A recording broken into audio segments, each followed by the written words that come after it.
আসসালামু আলাইকুম guys, Rubina cook হাউসে আপনাদেরকে স্বাগতম। আজকে আমি আপনাদের জন্য নিয়ে এসেছি পটল আলু দিয়ে ডিমের ভুনার রেসিপি। প্রথমে ডিমগুলোকে গরম তেলে ভালোভাবে ভেজে নেব। ডিমগুলো ভেজে নেওয়া হয়ে গেছে, এবার এগুলো উঠিয়ে নেব। এবার একটা কড়াইয়ে পরিমাণ মতো তেল দিয়ে এর মধ্যে কিছু পেঁয়াজ কুচি দিয়ে দিব। এর মধ্যে দিয়ে দিলাম 2 টুকরো তেজপাতা। এর মধ্যে দিয়ে দিলাম 1 চামচ রসুন বাটা, 1 চামচ আদা বাটা, 1 চামচ হলুদ বাটা, স্বাদ মতো লবণ, 1.5 চামচ মরিচের গুঁড়া।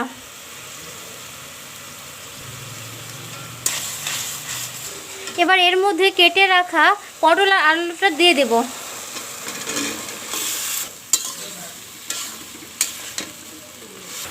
এবার এটা ঢাকনা দিয়ে ঢেকে সিদ্ধ করে নেব।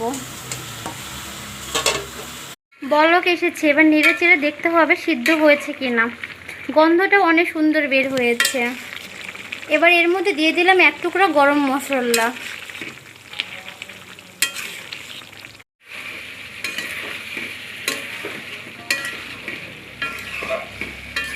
এবার সামান্য একটু পরিমাণ পানি দিয়ে এটা ভালোভাবে কষিয়ে নেব।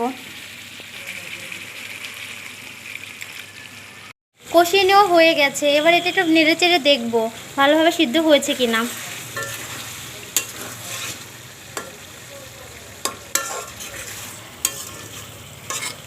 এবার এর মধ্যে ডিমগুলো সব দিয়ে দেব। এবার পরিমাণ মতো পানি দিয়ে এটা ঝোল করে নেব।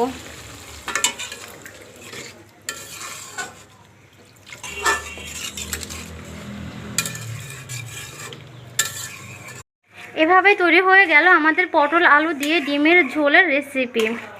আমাদের ভিডিওটি ভালো লাগলে লাইক কমেন্ট শেয়ার করতে ভুলবেন না। আমাদের চ্যানেলটাকে সাবস্ক্রাইব করে পাশে থাকবেন। আসসালামু আলাইকুম।